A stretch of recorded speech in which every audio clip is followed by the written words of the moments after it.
Assalamualaikum warahmatullahi wabarakatuh. Innal hamdalillah nahmaduhu wa nasta'inuhu wa nastaghfiruh wa na'udzu billahi min syururi anfusina wa min sayyiati a'malina.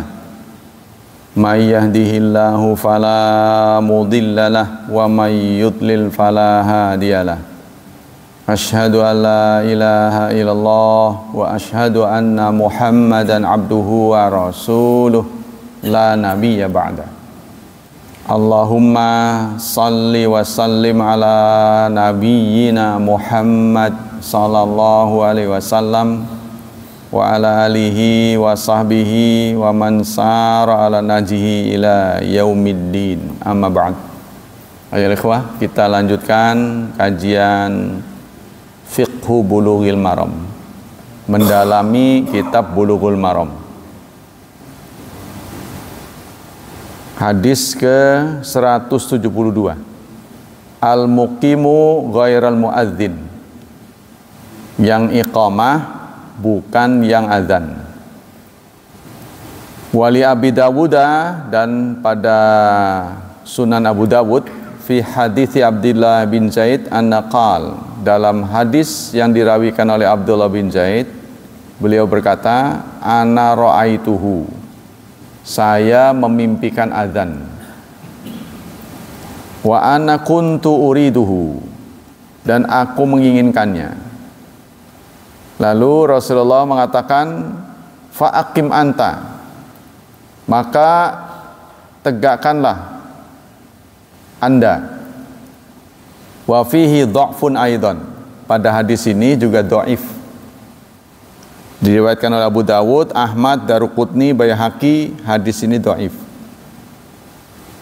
Tatimmatul hadis, hadis ini lengkapnya adalah ara dan nabiyyu asya'a, Nabi menginginkan banyak hal. Fa'ura Abdullah bin Zaid al-adzan fil manam, maka Abdullah bin Zaid diberi mimpi oleh Allah untuk berazan. Fa'atan nabiyya fa akhbarahu, lalu Abdullah mendatangi Rasulullah dan menceritakannya. Faqal, lalu Nabi menimpali, alqih ala Bilal, ajarkan kepada Bilal. Fa'alqahu alaihi, maka beliau pun mengajarkan kepada Bilal. Fa'adzana Bilalun, maka Bilal pun berazan. Faqala Abdullah ana ra'aituhu, Abdullah berkata, aku melihatnya, maksudnya melihat dalam mimpi ya. Wa ana kuntu uridu, dan aku menginginkannya. Artinya Abdullah ini ingin dialah yang azan. Qala fa'aqim anta, maka Rasulullah mengatakan, silahkan Anda yang azan. Wa alqih, dan ajarkanlah kepada Bilal. Kesimpulan hadis, yasihu ayyakanal muadzin syakhsan wal muqimu syakhsan akhar. Boleh seorang muadzin itu seseorang, yang qomat beda orang. Jadi akim di sini berarti iqamah. Ya, jadi orang ini mimpi, lalu disampaikan pada Rasulullah agar diajarkan kepada Bilal. Lalu beliau ingin ada sesi lain yang tidak dilakukan oleh Bilal, yaitu qomat. Kalau yang azan Bilal, dia ingin dialah yang qomat. Maka Rasulullah mengatakan fa'akim, silahkan qomat. Lihadzal hadis, ya. Berdasarkan hadis ini, kalau hadis ini dipandang sahih, tapi sayang dhaif ya, maka yang azan dan qomat boleh berbeda. Qala Ibnu Abbas radhiyallahu anhuma, berkata Ibnu Abbas radhiyallahu anhu, kana awwalu man azan fil Islam Bilal. Orang yang pertama kali azan dalam Islam adalah Bilal. Wa awwalu man aqama Abdullah bin Zaid, dan yang pertama kali qomat adalah Abdullah bin Zaid. Apa sih sebenarnya gengsinya para sahabat berebut amal? Ini akan dicatat sampai hari kiamat. Ya kan? Seperti Abdullah bin Zaid ini berinisiasi agar beliaulah yang qomat, kan kita jadi tahu nih. Kita kan tidak hidup di zaman Rasulullah, tapi kita tahu beliau yang pertama kali qomat. Ini akan dikenang seumur dunia. Akan dikenang terus. Nah, itulah mengapa mereka berebut untuk beradzan. Wa fi riwayatil Hakim awalu man aqama Umar radhiyallahu an. Tapi dalam riwayat Hakim, Umar lah yang pertama kali qomat. Umar bin Khattab ya. Yang kedua, al hadis yadullu ala adami auliyatil muadzin bil iqamah. Hadis ini menunjukkan tidak utama orang yang muadzin itu juga qomat. Ya, maksudnya satu orang tidak utama gitu. Yang azan dan yang qomat satu orang itu tidak utama. Tapi kalau khotib dan imam itu utama. Kalau ada khutbah seperti Jumat, antara khotib dan imam satu orang itu utama, walaupun tidak wajib. Ya kalau beda orang nggak apa-apa. Cuman utamanya siapa yang khotib, dialah yang imam. Tapi kalau azan dan qomat tidak utama itu. Ya, artinya tidak ada kelebihan itulah. Wattafaqa alul ilmi fir rajul yu'adzin wa yuqimu ghairahu anna dzalika jaiz. Sehingga ulama mengatakan yang azan seseorang, yang qomat beda orang. Boleh ya. Wa qalu anil hadis sabiq an Ziyad bin Harith man adzama fa huwa yuqimu. Meskipun ada hadis dari Ziyad bin Harith, siapa yang azan dialah yang qomat. Raqmun nomor hadis 171, waqtalafu fil awaliyah. Tapi ulama berbeda, berselisih paham tentang keutamaannya. Apakah sebaiknya azan dan qomat satu orang atau beda orang? Faqala aktsaruhum la farqa. Nah, tidak ada bedanya ya, mau satu orang tah, mau beda orang, nah itu. Silahkan saja. Wal amru muttasa'. Nah, urusan ini adalah fleksibel. Jadi ada hukum yang memang dari sananya boleh begini dan begitu. Nah, tapi ada yang harus begini ya. Jadi hukum ini kan aturan dan ukuran gitu kan. Saya sudah pernah sampaikan, Islam datang kepada kita itu memberikan aturan dan ukuran. Ada yang dikasih ukuran dan aturan, ada yang nggak dikasih, jadi longgar. Ya, kitalah yang diberi hak untuk mengisinya. Nah, kalau dalam hukum pelanggaran itu namanya ta'zir. Ta'zir. Pelanggaran-pelanggaran yang tidak ditentukan hukumnya, ya, ada jarimah, ada jinayat, ada hudud, ada ta'zir ya. Kalau hudud itu suatu pelanggaran yang hukumannya sudah ada, contohnya pencurian, potong tangan ya.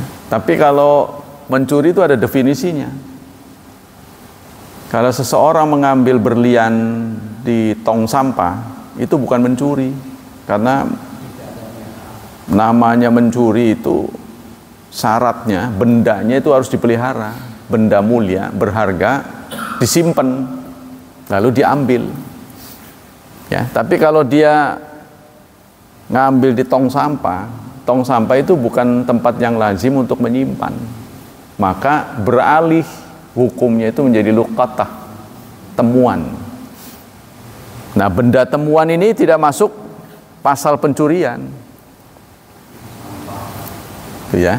Nah, temuan, kalau benda temuan ini mulia, berharga, maka harus diumumkan dan kelak akan dikuasai oleh Baitul Mal.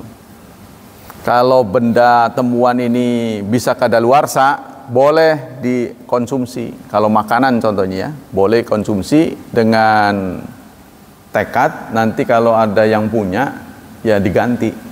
Sebab kalau dibiarkan nanti busuk ya. Contohnya nemu jeruk sekilo di tong sampah gitu kan.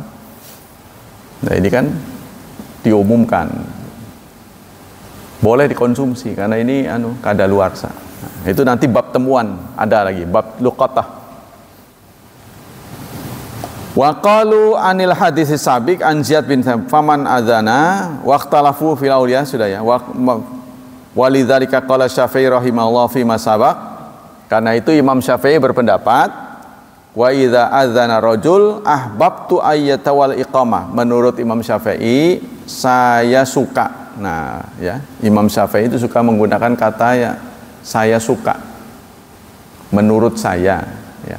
Pilihan saya gitu ya. Jadi beliau tidak mengikat orang lain sebenarnya. Kitalah yang menentukan beliau sebagai imam gitu. Jadi kalau sekarang diuji apa iya sih imam-imam yang 4 ini selalu lebih unggul dari orang sekarang? Ya belum tentu. Karena panitia pengujinya siapa? Cuma itu dikenang dalam sejarah saja gitu. Ya, bahwa beliau itu pinter, beliau itu menguasai banyak masalah gitu kan. Nah, contohnya gitu. Sebab kemarin ini juga ada orang negro yang dites sampai hafal 9 kitab hadis. Yaitu pakar-pakar, dokter-dokter yang begitu dites dibunyikan hadis ini. Terusnya apa? Dia bisa lanjut. Kayak komputer aja. Nah, ya itu. Orang sekarang juga sebenarnya tidak kalah. Cuma siapa panitia yang ngetes itu. Dan kita kan terbiasa dengan tawadhu, merendah ya, walaupun pinter ya nggak ngaku itulah, biarlah mereka. Jadi dianggapnya ngelunjak. Orang sekarang tuh kalau tidak punya imam dianggapnya ngelunjak. Sohor amat begitu. Nah, tapi dari sisi ilmiah mungkin saja lebih seperti Syekh Utsaimin.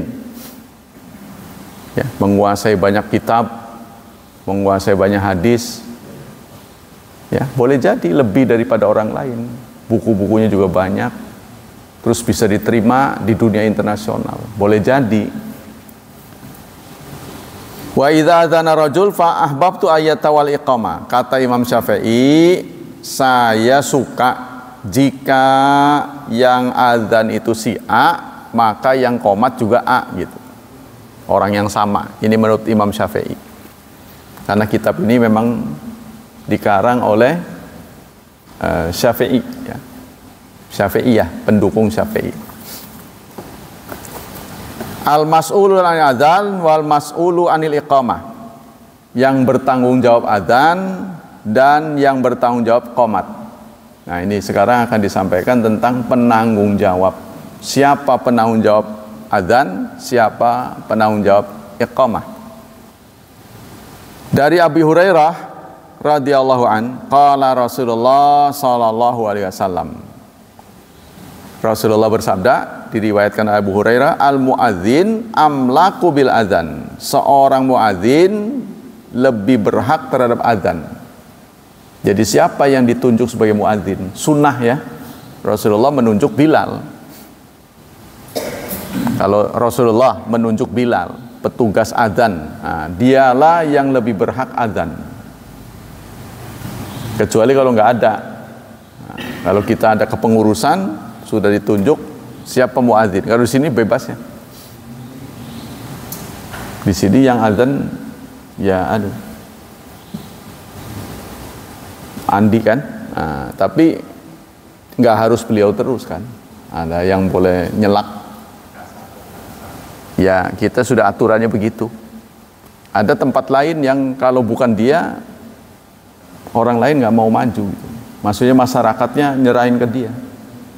Yang azan dia, cuma karena qomat dan imam itu terlalu sempit waktunya, jadi dibedain orang yang qomat. Yang imam juga dia, diborong ya. Kalau di Mekah, yang azan dia, yang qomat dia, yang imam dia. Saya perhatikan itu. utek-utek kemudian lari ke atas kan pakai menara.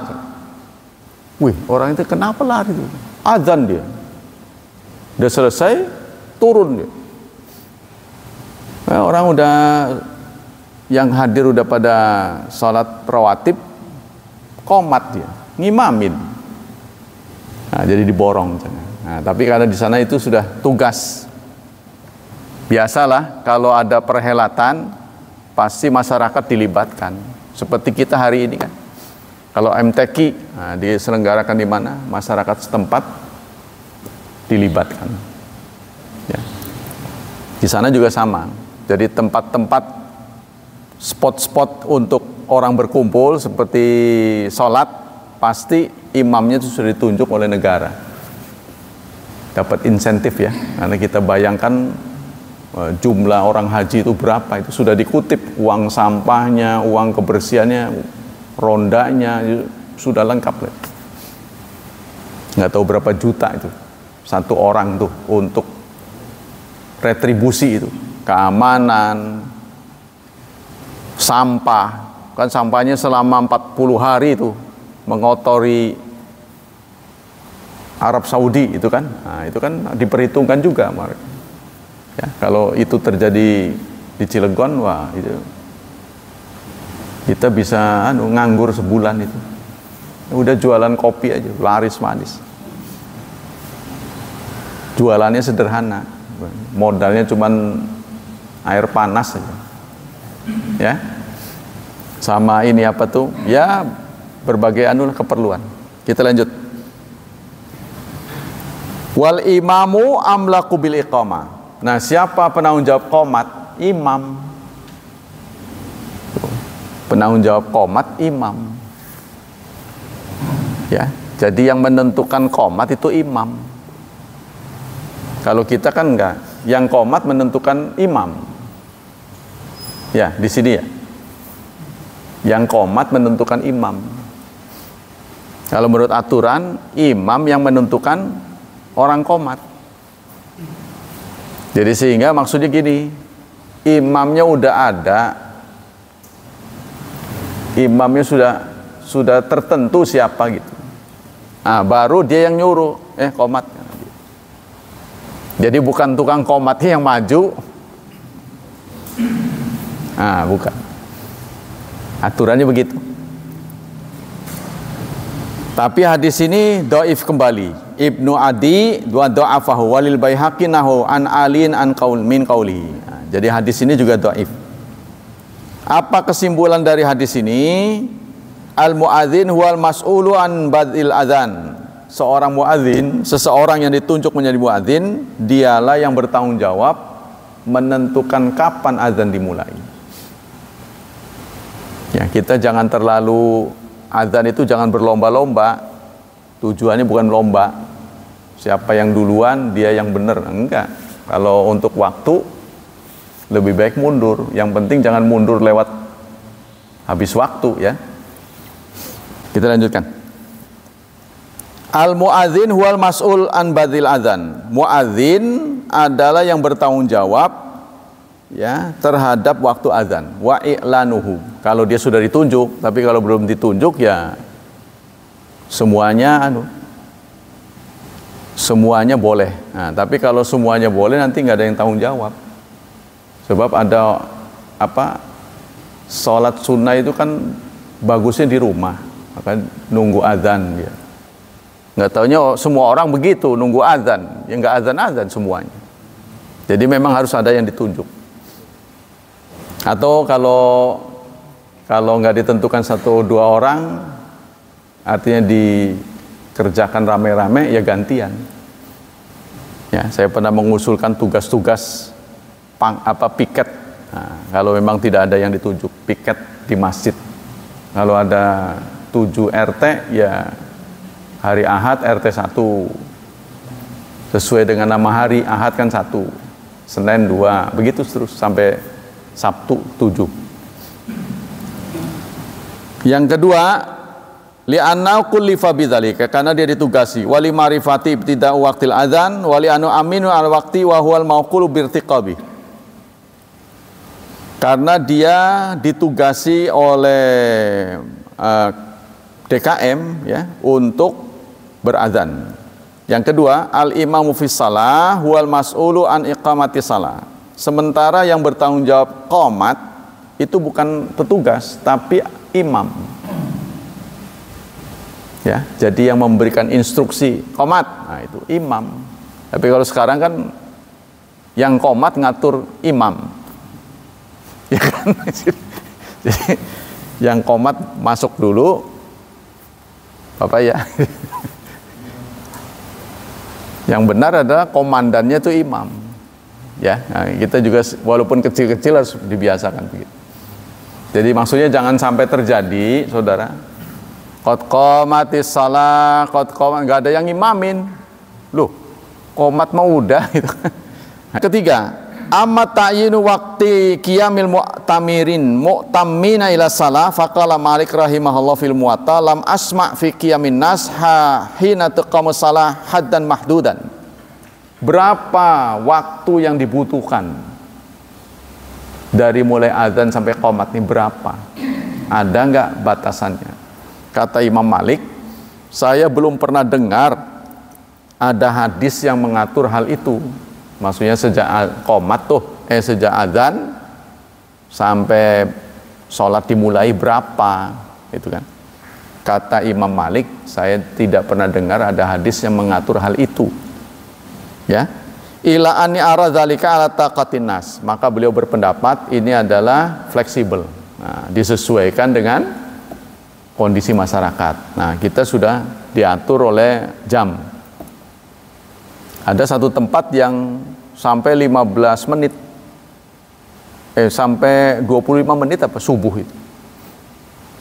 Ya, jadi memang betul-betul azan itu bagi orang komplek-komplek yang sibuk itu memang diperuntukkan untuk ngebangunin. Bukan untuk pemberitahuan waktu azan, bukan untuk ngebangun, jadi masih malas begitu. Wah, ya lama. Ada yang mandi, ada yang sikat gigi. Datang ke masjid masih ada waktu. Ada yang sampai begitu di komplek tertentu. Ya kita sesuaikan, kalau kita paham, wah masih lama. Komplek-komplek yang masih malas, ya. Jadi mereka hidupnya tidak teratur, asal ketemu panggilannya aja gitu. Fa inna minhum tsaqil wal khafif, karena di antara penduduk ada yang berat, ada yang ringan, melangkahkan kakinya ke masjid. Nah, ada yang kagol kan, lagi apa gitu kan, wih kagol burung mandi, nah, ya nggak masalah, tunggu dulu. Karena Rasulullah itu suatu saat di tengah jalan beliau melihat perempuan, bukannya langsung ke masjid, pulang dulu, buang hajat dulu. Kan pasti kan mandi lalu baru sholat, kan butuh waktu yang panjang. Tapi rumah Rasulullah kan dekat masalah. Wa dhahabal aktsarun ila anal imam in kana ma'um fil masjid lam yaqumu hatta tufragal iqamah. Ada yang berpendapat, kebanyakan ulama, imam jika sudah di masjid lam yaqumu, nah, tidak boleh makmum itu berdiri untuk sholat, ya, hatta tafargal iqamah, sebelum imam yang menunjuk qomat. Nah ini kalau belum ada aturan ya. Jadi kalau imamnya sudah hadir, maka tunggu komando dia gitu singkatnya. Kalau imamnya sudah ada.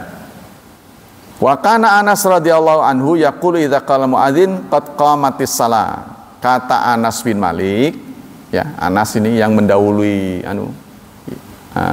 imam ya. Maksudnya imam-imam yang dia ada di Madinah. Maka kata-kata qad qamatis shalah itu yang waktu untuk berdiri. Maksudnya kita setelah azan kan sholat rawatib, kita kan duduk nih, kapan berdirinya gitu kan. Untuk baris itu kapan? Menurut Imam Anas bin Malik, menurut Anas bin Malik, sahabat ya bukan imam, saat seorang qomat mengatakan qad qamatis shalah, qad qamatis shalah, nah itulah saatnya makmum berdiri. Wa anil nil Musayyib, kata Ibnu Musayyib, idza qala muadzin Allahu Akbar. Nah, tapi kalau menurut Ibnu Musayyib bukan qad qamatis shalah, tapi Allahu Akbar, la ilaha illallah gitu baru. Jadi udah terakhir kali ya. Wa idza qala hayya 'ala shalah adilatis sufuf. Nah, kalau sudah ada yang mengatakan hayya 'ala shalah, jadi menurut Ibnu Musayyib sejak dilantunkan kata Allahu Akbar, nah itu sudah berdiri katanya. Lebih awal berarti dia. Ya. Ketika ada kata-kata hayya 'ala shalah langsung baris formasinya. Ya, formasi yang terbaik yang di belakang imam, yang soft pertama itu adalah orang yang bisa menghandle. Maksudnya imam cadangan lah singkatnya. Yang pas di belakang imam.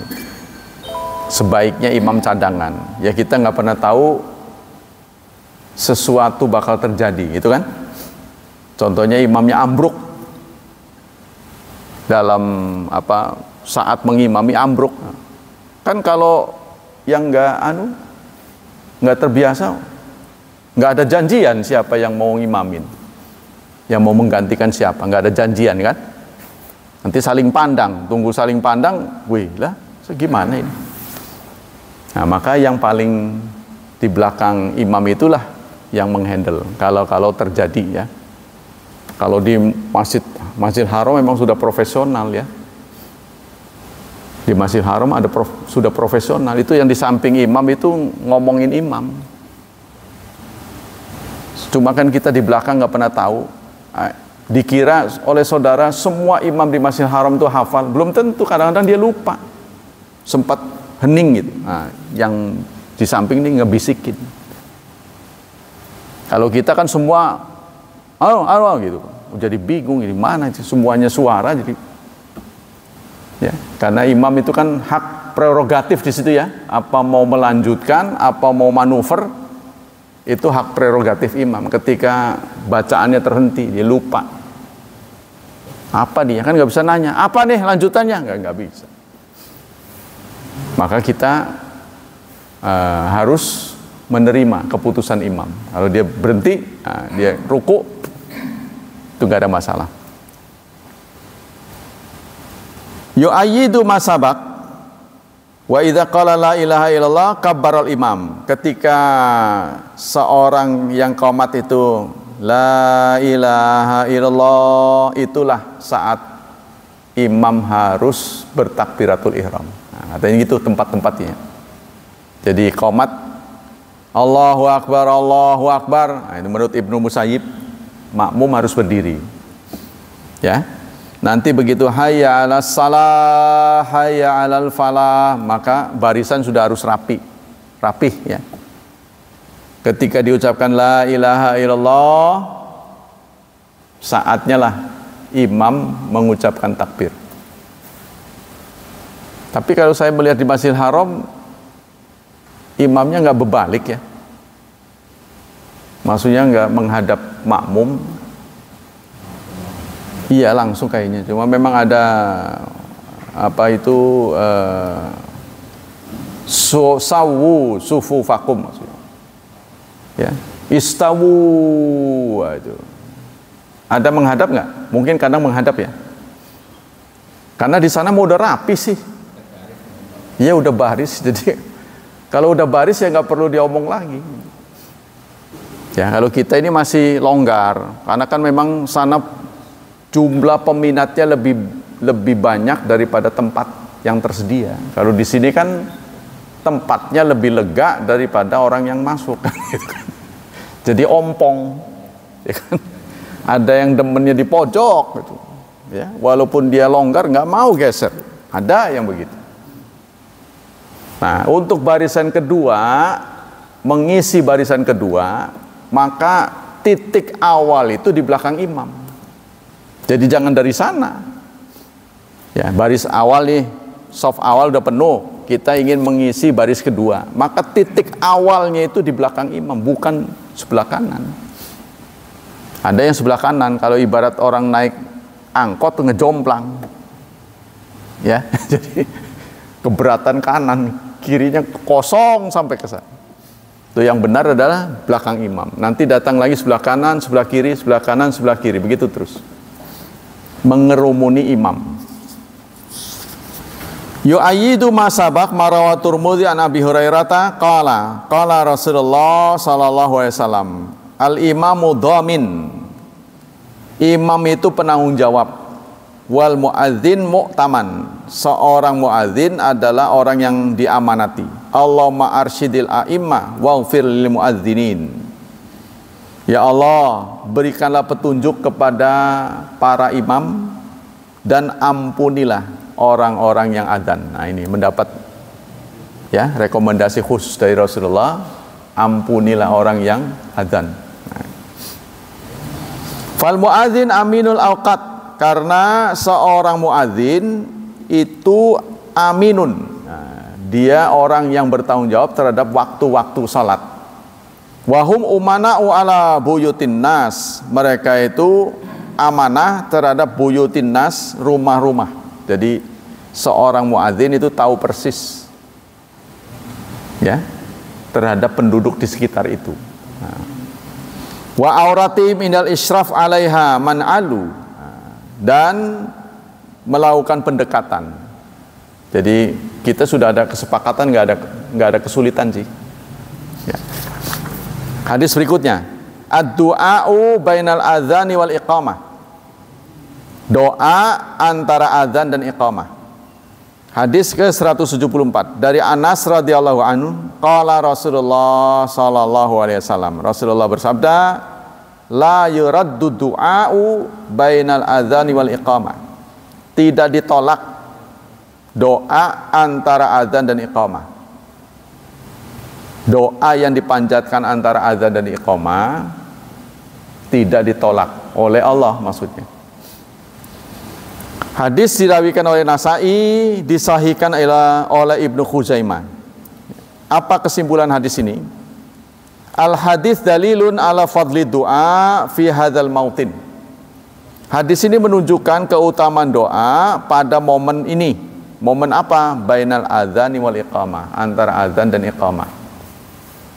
Ya, makanya itu kesempatan, jangan terlalu terburu-buru. Jadi bukan ngejar-ngejar waktu. Jadi kayaknya qomatnya juga nggak ikhlas. Kau mati sholat, kau mati saya marah gitu. Dan begitu, harus enjoy ya. Ya, kita suka dengar tuh, kayak marah, pengen buru-buru, ini udah sibuk. Jadi waktu yang disediakan untuk Allah itu udah mepet bener. Kau mati salah, Allah Akbar, gitu. Kayaknya aman nggak ikhlas gitu. Jadi harus bagus ya, karena di situ ada ruang untuk doa. Nah, ya, jadi doa-doa yang dipanjatkan antara adzan dan iqamah itu sangat berharga di sisi Allah. Rawa Turmudi an hadzal hadits marratain ba'da dzalik. Bahkan Turmudi meriwayatkan hadis ini 2 kali. Wa zada fi akhir. Pada redaksi yang akhir beliau mengatakan, "Madza naqulu ya Rasulullah?" Ada tambahan, apa yang kita ucapkan pada waktu itu ya Rasulullah. Karena ini disabdakan oleh Rasulullah ya. Beliau bersabda, doa antara azan dan iqamah tidak akan ditolak. Sahabat-sahabat minta ya, rekomendasi Rasulullah. Yang dibaca apa? Doa apa yang dipanjatkan ya Rasulullah? Yang tepat. Rasulullah menjawab, "Sallallahu afiyah fid dunya wal akhirah." Mintalah kepada Allah afiat. Pernah dengar kata afiat? Sudah di Indonesia kan sehat, afiat, ya kan? Sehat wal afiat itu bahasa Arab itu. Sehat itu untuk zahir, metabolismenya berjalan dengan baik, ditandai dengan tidur nyenyak, makan enak, ya, berhubungan lezat. Tandanya 3, saudara. Metabolisme ini berjalan dengan baik, tidur nyenyak, makan enak, berhubungan lezat. Nah, itu ya, itu tanda tubuh kita sehat. Ya, tambah itulah buang air lancar gitu kan. Nah, itu kan tanda kan. Kalau ada gangguan, saudara harus cepat mengambil sikap. Contohnya mencret, wah, harus cepat, jangan mentang-mentang ada BPJS, wah ya Jangan ngandelin begitu ya. Lebih baik kita sehat daripada sakit. Yang kedua yang diminta ini afiat, bukan zahir tapi batin. Nah, jadi mintalah afiat fid dunya wal akhirah, dunia dan akhirat. Sebab kalau kita waras ya, diberi kesehatan rohani, maka jasmani bisa ikut sehat. Tapi sebaliknya, kita juga harus perhatikan kesehatan kan. Memang kesehatan bukan segalanya. Tapi tanpa kesehatan, segalanya bukan apa-apa. Artinya ada ungkapan begitu. Memang kesehatan bukan segalanya. Tapi kalau Anda nggak sehat, mau sholat berjemaah juga temannya terganggu. Ya, nggak bisa lancar, gitu kan? Maka kesehatan itu penting. Yang ketiga, al hadis dalilun ala qabuli mutlaqi du'a bainal adzan wal iqamah. Hadis ini menunjukkan sembarang doa itu diterima. Jadi tidak harus begitu. Cuma Rasulullah memberi petunjuk, mintalah yang afiat. Nah, itu. Wa huwa muqayyad bima lam yakun fi itsmin aw qati'ati rahmin, tapi dalam koridor yang dibenarkan. Apa itu? Pantangan doa, jangan berdoa melakukan dosa. Berdoa supaya dosa yang mau dilakukan lancar, gitu kan? Jangan, itu pantangan. Yang kedua, jangan berdoa untuk musuhan, memutus silaturahmi. Jadi saya ingin melampiaskan dendam, ya Allah. Semoga pelampiasan saya ini berhasil dengan nyaman, aman gitu. Nah, nggak boleh. Kurang baik ya. Nah, itu pantangan doa. Yang keempat, warada ta'yinu adiyatin tuqal ba'dal adzan. Ada wurud. Jadi ada maksur ya. Doa yang dibaca setelah azan ya. Minha ma rawahu Sa'id bin Abi Waqqas. Pertama, hadis yang dirawikan oleh Sa'id bin Abi Waqqas an Rasulillah, dari Rasulullah, anaqal, bahwa Rasulullah bersabda, man qala hina yasmaul muadzin asyhadu alla ilaha illallah wahdahu la syarikalah wa anna muhammadan abduhu wa rasuluh raditu billahi robba wa bi muhammadin rasula wa bil islami dinan ghufira lahu dzambuh. Barang siapa yang mendengarkan azan, nah, setelah selesai itu ya, lalu dia mengucapkan asyhadu alla ilaha illallah wahdahu la syarikalah wa anna muhammadan abduhu wa rasuluh raditu billahi robba wa bi muhammadin nabiyya wa bil islami dina ghufira lahu dzambuh, maka akan diampuni dosanya. Gimana status hadis ini? Ternyata perawinya Muslim. Nah, kuat ya. Volume keempat, halaman 86, hadis ke 386. Nah, ini dalam riwayat Muslim. Turmudi halaman 88, nomor hadis 210. Beliau memberikan komentar hasan sahih. Kemudian juga dirawikan oleh Nasai. Nah, itu. Jadi Muslim sebenarnya sudah cukup ya. Diriwayatkan Muslim sudah cukup, berarti kuat. Doanya begitu katanya. Salah satu penggalan doa yang direkomendasikan kita baca setelah azan, antara azan dan qamat, asyhadu alla ilaha illallah wahdahu la syarikalah wa anna muhammadan abduhu wa rasuluh raditu billahi robba wa bi muhammadin rasula wa bil islami dina ya. Akan diampuni dosanya. Wa ayyusalli ala nabi ba'da faraghihi min ijabatil muadzin, dan bersalawat kepada Nabi setelah menjawab azan. Kan azan dijawab tuh ya. Apa yang diucapkan oleh seorang muadzin kita tiru, kecuali hayya 'alas salah, hayya 'alal falah ya. La haula wala quwwata illa billah, dan kecuali subuh. As-salatu khairum minan naum ya. Itu dijawab dengan kata-kata yang sama, as-salatu khairum minan naum, karena sodakta wa barerta itu tidak ada anunya, tidak ada hadisnya ya. Jawaban sodakta wa barerta yang direkomendasikan di banyak kitab kuning itu tidak ada petilasannya gitu. Maksudnya tidak ada rekomendasi dari Rasulullah. Jadi kembali kepada asal. Kalau tidak ada petunjuk, Rasulullah hanya mengecualikan hayya ala tain. Ikutilah apa yang diucapkan oleh seorang muadzin kecuali hayya ala tain, yaitu hayya ala salah, hayya ala falah. Maka baca la haula wala quwata illa billah. Nah, Rasulullah tidak memberi petunjuk apa yang dibaca saat as-salatu khairum minan naum diucapkan. Berarti kembali kepada petunjuk beliau, ikuti. Berarti as-salatu khairum minan naum. Nah, setelah itu kita membaca salawat pada Rasulullah. Redaksinya banyak ya. Nah, dan kita sudah hafal kan yang kita baca pada menjelang salam ya. Allahumma shalli ala Muhammad wa ala ali Muhammad kama shallaita ala Ibrahim wa ala ali Ibrahim. Itu redaksi salawat yang paling sahih.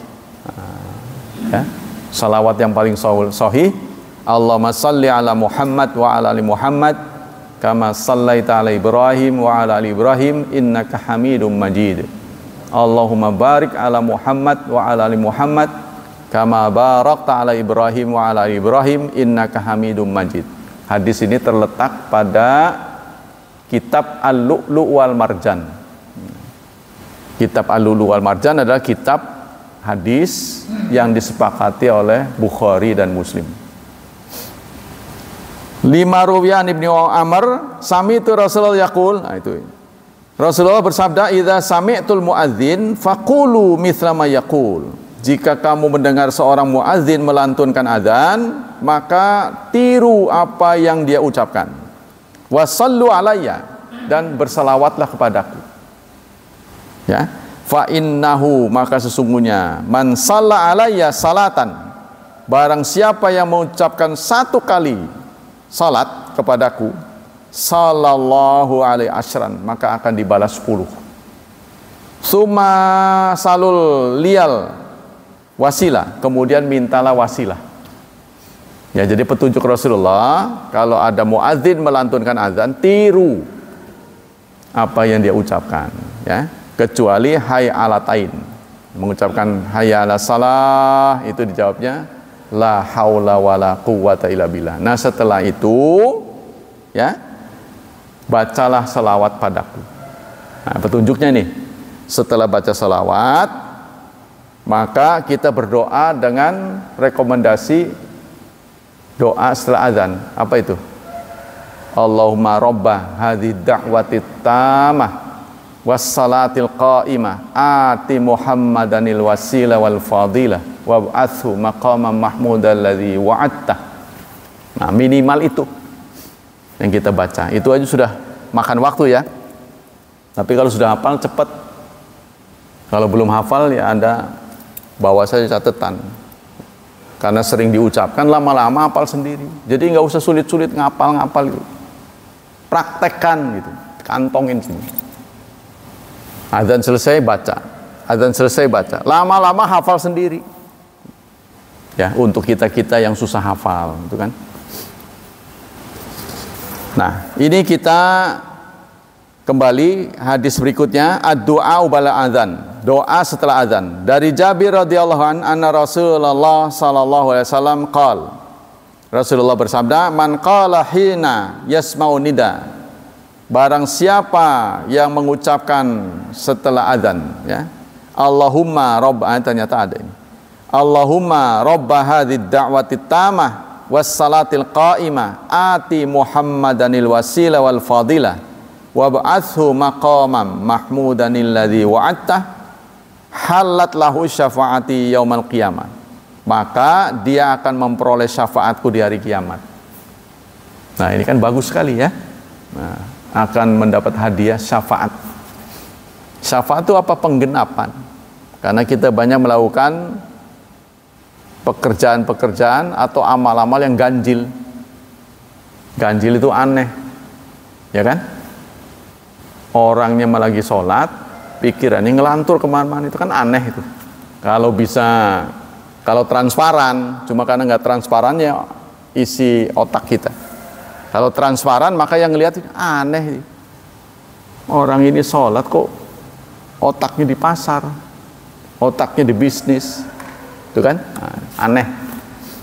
Nah, maka akan digenapkan dengan syafaat. Yang kurang-kurang itu akan dijangkepin. Syafaat itu begitu artinya. Ya, berarti pertolongan lah, itu kan. Apa kesimpulan dari hadis ini? Hadza du'a yaqulu sami lil adzan ba'da salati 'alan nabi. Doa ini dibaca ya untuk menyambut panggilan azan, tapi setelah membaca salawat pada nabi. Doa azan ini dibaca setelah membaca salawat. Isinya juga ini salawat sebenarnya, tapi secara khas salawat dulu dibaca, baru ini. Jadi pertama tadi urut-urutannya, kalau ada orang azan, kita tirukan apa yang dia ucapkan, kecuali hayya 'alas shalah, hayya 'alal falah. Nah, setelah selesai kita baca salawat. Salawat kan kita sudah hafal, redaksinya banyak, tapi yang tersahih tadi. Silahkan ya berkreasi. Nah, setelah salawat baru baca Allahumma robba hadhihi da'wati tamah. Nah, itu rekomendasinya begitu. Lalu setelah itu apa? Masih ada longgar, waktunya masih ada. Ya kita minta apa? Karena doa setelah antara azan dan qomat ini diijabah oleh Allah. Pantangannya dua, jangan berdoa isinya dosa. Nah, jangan berdoa isinya musuhan. Nah, ya itu. Nah, insya Allah la yuraddu, tidak akan ditolak. Sumayat uli nafsi banda dzalika. Nah, setelah hadza doa yaqulu sami lil adzan banda salat ala nabi. Kemudian dia membaca doa lagi untuk dirinya. Wa yas'alallahu min fadli kama fi sunan qul mithla ma yaqmu adzin fa idzan tahaita.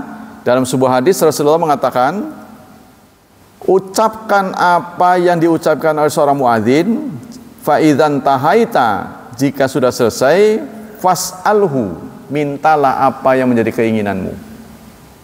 Ya, tuqtahu, maka insya Allah Anda akan diberi. Yang kedua, yaqulus sami'u ba'da adzan maghrib, khusus untuk azan maghrib, ya, yang mendengar azan maghrib setelah doa tadi selesai, membaca lagi Allahumma hadza iqbalu lailika wa idbaru naharika wa aswatu du'atik faghfirli. Ya Allah, kita menghadapi malam, meninggalkan siang, dan doa suara-suara yang memanggilmu sudah diperdengarkan. Ampunilah aku. Nah, itu ada tambahan itu. Ya. Allahumma hadza iqbalu lailika wa idbaru naharika wa aswatu du'atik faghfirli. Nah, itu ada tambahan. Yang ketiga, Zakarul Baihaqi anna kana yaqulu inda kalimatil iqamah aqamahallah wa adamaha. Baihaqi menambahkan aqamahallah wa adamaha. Tapi saya mendengar lafaz ini ya dhaif yang disampaikan oleh Baihaqi ini. Jadi Imam Baihaqi ini kebanyakan menyampaikan hadis-hadis itu derajatnya rendah. Ya, kebanyakan. Yang keempat, yustahab liman samiyal muadzin ayaqulu ma yaqul muadzin ila fil hayalati wa taswib kama sabaq. Bagi orang yang mendengar azan dianjurkan untuk mengucapkan apa yang diucapkan oleh seorang muadzin, kecuali ya hayalah. Tadi itu hayya 'alas shalah, hayya 'alal falah, maka jawabannya adalah la haula wala quwwata illa billah. Khusus as-salatu khairu minan naum, di masyarakat kita dikenal jawabannya itu sadaqta wa bararta wa ana ma'akum minasyahidin. Nah, itu rekomendasi. Cuma menurut catatan Syekh Utsaimin tidak ada rekomendasi dari Rasulullah, tidak ada dalilnya. Ya. Jadi kalau tidak ada dalil berarti kembali kepada rekomendasi dari Rasulullah, tiru apa yang dia ucapkan. Karena yang dikecualikan cuma hayya 'alas shalah, hayya 'alal falah. Berarti kita mengucapkan as-salatu khairum minan naum. Ya, ketika muadzin mengatakan itu. Ar-rih wal wudu wa salat. Angin, wudu dan salat. Angin di sini maksudnya kentut ya. Nah, tapi di sini bahasanya angin. Bab syarat-syarat salat. Sekarang pindah ke syarat-syarat salat. Dari Ali bin Thalib radhiyallahu an. Qala Rasulullah sallallahu alaihi wasallam, Rasulullah bersabda, "Idza fasa ahadukum fis salat falyansarif wal yatawadda wal yu'idis salah." Rawahul khamsah wa sahahahu Ibnu Hibban. Apabila salah seorang kalian kentut dalam salat, maka hendaklah dia keluar, lalu berwudu dan ulangi salatnya. Ya. Dalam bahasa Arab, kentut itu ada dua. Kentut ini sampai dibagi. Ya, kentut alus sama kentut kasar, menimbulkan suara. Nah, kentut yang menimbulkan suara namanya dirat, mungkin diambil dari suara ya drot gitu kali mungkin. Kalau kentut alus ini fasa, fus, wes, mungkin diambil dari suaranya. Karena kan ada penamaan kata diambil dari suara. Contohnya kambing, mbe, gitu kan. Kalau orang Jawa wedus, nggak ada kaitan dengan suara, wedus. Kalau orang Sunda mbe, karena mbe, gitu. Itu kan, diambil dari suaranya. Nah, kita lanjutkan. Innal fusa naqidun wudu. Kentut alus sekalipun, apalagi kentut yang besar, yang halus sekalipun itu membatalkan wudu, ya, karena patokan wudu itu adalah keluar sesuatu, ya, dari dua tempat limbah, ya, pengeluaran limbah. Jadi keluar apa saja, walaupun bagaimana kalau keluar cacing kremi, gitu.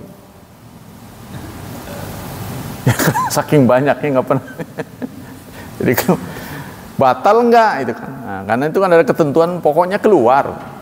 Mau darah, mau kental, mau apa katanya keluar batu, karena makan biji-bijian keluar, tetap aja batal, gitu, kata ulama, karena itu mutlak, nggak disebutkan apa-apa, ya, pokoknya keluar dari dua lubang pelepasan itu membatalkan. Karena itu bagi orang yang seumur kita, ulama memberikan tips hati-hati dalam buang air, itu kan? Karena suatu saat Rasulullah melintasi dua kuburan, Rasulullah memberitahu penghuni kubur ini sedang disiksa. Padahal urusannya remeh, dosanya ringan. Yang satu tukang ngadu-ngadu, memprovokasi, manas-manasin, ngomporin. Yang satu lagi kurang bersih dalam beristinja. Jadi urusannya sepele, kata Rasulullah. Yang satu tidak bersih dalam istinja. Nah, usia kita ini organ tubuhnya udah pada kendor, ya, sudah tidak klepnya itu. Maka Imam Syafi'i berpendapat setelah kita buang air tuh jangan langsung dicuci, berdiri dulu. Kalau tadi duduk berdiri, ya, kalau sudah berdiri ya berdiri. Maka itu kloset dianjurkan berdiri. Tuntaskan dulu, jadi tahan dulu. Ada yang mengatakan caranya itu diurut, ada yang mengatakan lagi dehem, ya, ada lagi yang mengatakan jongkoknya harus miring, gitu. Ya itu tips lah, tergantung pada diri kita. Kita yang paling tahu terhadap diri kita ya kita. Bagaimana supaya setelah wudhu nggak keluar lagi, gitu. Yang dipersoalkan bukan yang keluar lagi itu, kan keluar sesuatu kan batal. Itu persoalannya. Kita sudah wudhu, belum sholat, keluar lagi kan batal itu.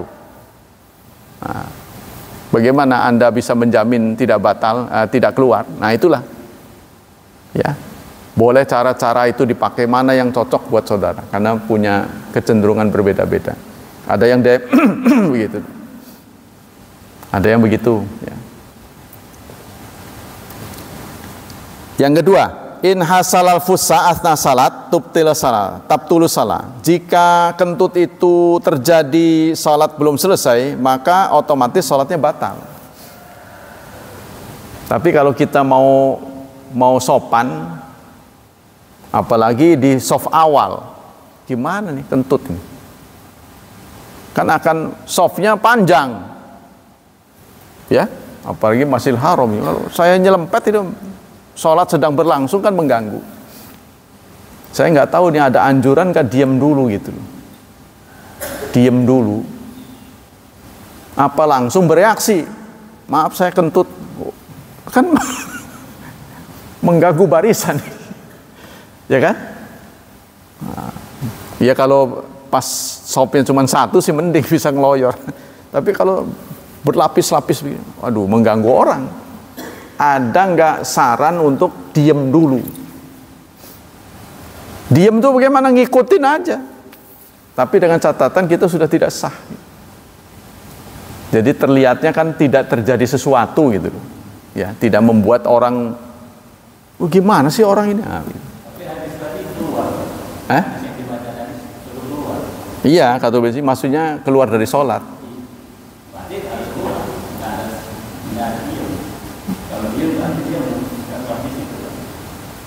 Ya di sini maksudnya keluar sholat, maksudnya batal, maksudnya. Nanti coba kita lihat, makanya itu ada anjuran nggak? Suruh ngeloyor itu ada anjuran. Dia tidak akan mengganggu sholat, tidak akan mengganggu karena dia ada di mengganggu. Dia keluar harus jangan sampai dia menyebutkan sholat itu dan yang lain mengisi sholat itu. Iya, kalau longgar. Tapi kalau kita di pas sesak begitu, di soft awal pula, ya, lagi berdiri, punten itu kan membuka barisan. Nah, saya belum dapati ada nggak dalil yang membolehkan diem aja gitu. Ya kalau diemnya sholat zuhur sih bisa nunggu yang lain ya. Kalau sholat Jumat ini berabe, ya kan? Karena nggak ada yang ngulangin kan. Kalau sholat zuhur, nunggu yang baru nanti kan. Apalagi kalau rest area. Nah, kalau sholat Jumat ini nggak bisa diulang. Nah itu yang berabe begitu. Maksud saya mengganggu ini akan membuka barisan. Kalau barisannya longgar kayak kita, nyaman. Coba gitu. Tapi kalau seperti di Masjidil Haram, waduh, mikir keluar. Ya itu, aduh, pasti akan membedah barisan. Maaf gitu.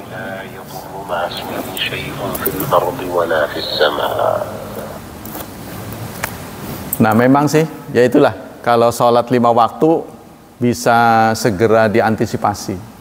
Kalau sholat Jumat ini, ya kan? Kalau di sini toiletnya deket, Masjidil Haram ke sana, balik lagi pasti udah selesai.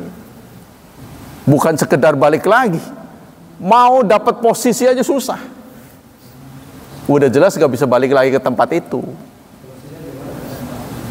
Ya kalau menurut saya sholat Jumat mau tidak mau karena dia harus ngudang. Bagaimana kalau jauh sih? Menurut saya tayamum. Kalau saran saya, kalau posisinya di Masjidil Haram, karena kan toiletnya jauh. Kalau dia lari ke sono balik lagi, udah selesai. Ya tergantung sih, kalau di awal-awal sih masih ada waktu ya. Tapi kalau sudah kedua, bagaimana ini? Tapi ya itu kalau memang sudah habis waktunya, faktor niat lah yang mungkin bisa mengcover kita kan. Karena bukan kemauan kita. Makanya tolong diatur nih. Jangan sampai organ tubuh kita ini nggak ada aturan, itu kan?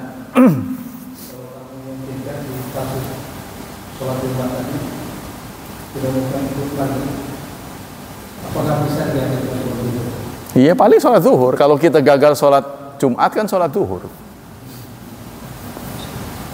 Kalau kita gagal sholat Jumat kan sholat zuhur. Sama dengan pernah dipertanyakan, boleh nggak sholat Jumat 2 kali? Sholat Jumat di satu tempat 2 kali. Kaitannya dengan apa? Kaitannya dengan maintenance mesin nggak boleh ditinggal. Maksudnya ada mesin-mesin yang berbahaya, tidak mungkin bebas dari penjagaan gitu. Jadi artinya pasti harus ada yang ngejaga mesin itu, karena kalau error, trouble, wah itu bahaya gitu. Nah, sehingga boleh nggak bergantian, itu pernah digagas begitu. sama-sama dapat Jumatan gitu kan. Nah, kalau zuhur sih nyaman aja, tapi kalau Jumatan ini. Nah, ini saya belum ada dalilnya, begitu tuh. Yang kasus begitu tuh, sama dengan tadi. Saya belum menemukan dalil boleh demi menjaga kesopanan, duduk yang manis sampai selesai, jangan mengganggu, ikuti gerakan-gerakan tapi dengan keyakinan sholatnya sudah tidak dihitung. Nanti udah selesai, baru kita sholat berjamaah nunggu jamaah baru. Nah itu kalau bukan Jumat ya. Kalau Jumat kayaknya tidak memungkinkan ya untuk wudhu lagi kecuali dekat toilet ya. Posisinya tergantung posisinya. Kalau posisinya menjorok ke depan, softnya lebih pertama, wah susah ini. Hadis ini sih sudah kentut. Kalau hadisnya sudah kentut. Ya. Nah itu saya belum temukan ada dalil demi menjaga persatuan. Wah, ngebubarin ini kan pasti dimaki-maki orang nih. Kalau di sini sih longgar, sini kecenderungannya kan longgar. Tapi kalau Masjidil Haram kan nempel di situ. Kita ngebuka itu, dia nahan di itu. Si anu tuh mepet begini. Jadi kalau ada ruang, nahan dia begini. Waduh, bagaimana ini? Dibuka nggak bisa. Sementara kalau kita sudah balik kanan, mengganggu, balik kiri, balik kanan lagi sudah ada yang nempatin. Nah itu posisi sulit lah. Pokoknya sebisanya lah saudara. Ya maka itu sebelum sholat ya kita hati-hatilah. Terutama kalau bukan tubuh kita, kalau sudah ada gangguan hati-hatilah gitu singkat. Tergantung orang sih. Kalau kita tipe orang yang bisa nahan ya itu tadi, tahanlah sepanjang masih sholat. Kalau keinginan artinya kebelet ya. Kalau kebelet itu terjadi sebelum sholat, sebaiknya tuntaskan dulu. Ya, bukan pilihan yang baik kita utamakan sholat sambil tahan. Ya, meringis-meringis kan nggak enak. Tapi kalau itu terjadi dadakan, sedang sholat, bisa ditahan nggak? Sepanjang bisa, lakukan. Tapi kalau nggak bisa, ya namanya nggak bisa. Nah, mudah-mudahan diampuni oleh Allah karena niatnya nggak begitu. Gangguan itu tiba-tiba, gitu kan? Nah itu tadi saya belum menemukan dalil yang membolehkan kita sopan, tidak mengganggu orang lain, pura-pura sholat saja, seperti tidak terjadi sesuatu. Tapi kita mencatat diri kita sendiri, sholat kita nggak sah gitu. Ya kan? Sebab kalau kita duduk saja, ada apa ini orang duduk terus? Nah, gitu maksud saya, belum menemukan dalil. Jadi bukan jangan dianggap itu saran, bukan. Belum menemukan dalil. Tapi kalau dari sisi sopan santun sih bagusnya begitu. Ya kan? Seperti orang melakukan upacara bendera, sepatunya lepas. Bukan lagi jalan tuh sepatunya lepas. Dia jojong aja. Seperti nggak terjadi sesuatu, padahal sepatunya udah ketinggalan. Enggak, kalau itu enggak. Sebab sutranya itu bukan lagi sholat berjamaah, itu sutranya imam. Bukan itu. Kalau yang begitu itu yang sholat sunnah. Jadi kita berbaris nih. Ya, sutra kita itu imam. Kalau lagi berjamaah. Tapi kalau sendiri-sendiri iya. Itu Pak. Jadi kalau itu sudah tidak masuk halangan. Cuma ini loh, maksud saya pasti akan mengundang ya pasti kegaduhan lah singkatnya. Tergantung ini, tergantung barisannya. Kalau barisannya longgar bisa. Nah inilah ya. Jadi kita masih meninggalkan PR nih. Ada enggak gitu loh maksud saya. Yang mendidik kita sopan, jangan menimbulkan reaksi apapun. Pokoknya antara kita dengan Allah itu kan, kan nggak ada urusan orang kan? Ada nggak begitu? Belum ada. Azan itu tidak ada syarat harus berwudu, sunnah saja, tidak menjadikan syarat. Jadi seorang muadzin itu tidak disyaratkan berwudu, cuma sunnah saja. Ya, tidak ada tuntunan harus berwudu, tidak ada. Jadi nggak ada masalah. Apakah harus menghadap kiblat? Tidak harus, sunnah saja. Itu namanya adab, ya, adab saja. Tidak ada syarat Yang diajarkan oleh Rasulullah itu seorang muadzin itu harus suaranya keras. Yang kedua merdu, jangan keras tapi bikin kuping sakit. Ya, jangan pula merdu tapi pelan, kan nggak kedengaran. Karena tujuannya untuk memberitahu khalayak ramai waktu sholat sudah tiba. Jadi tidak ada syarat menghadap kiblat. Yang kedua, bagaimana kalau lupa as-salatu khairum minan naum? Ya namanya lupa nggak perlu diulang sih. Ya namanya lupa. Ya diterusin aja. Karena tujuan utamanya tercapai, sudah memberitahu waktu salat sudah tiba. Itu yang tidak boleh. Jadi seperti orang nuntun orang nyanyi itu yang nggak boleh. Jadi maksudnya begini, apa yang tidak diatur oleh Rasulullah kemudian diatur oleh kita, itu yang nggak boleh. Kalau di sana nggak ada aturan, kita boleh berkreasi. Tapi kalau kita menentukan kreasi kita harus begitu, itu juga tidak boleh. Itu petunjuk singkat.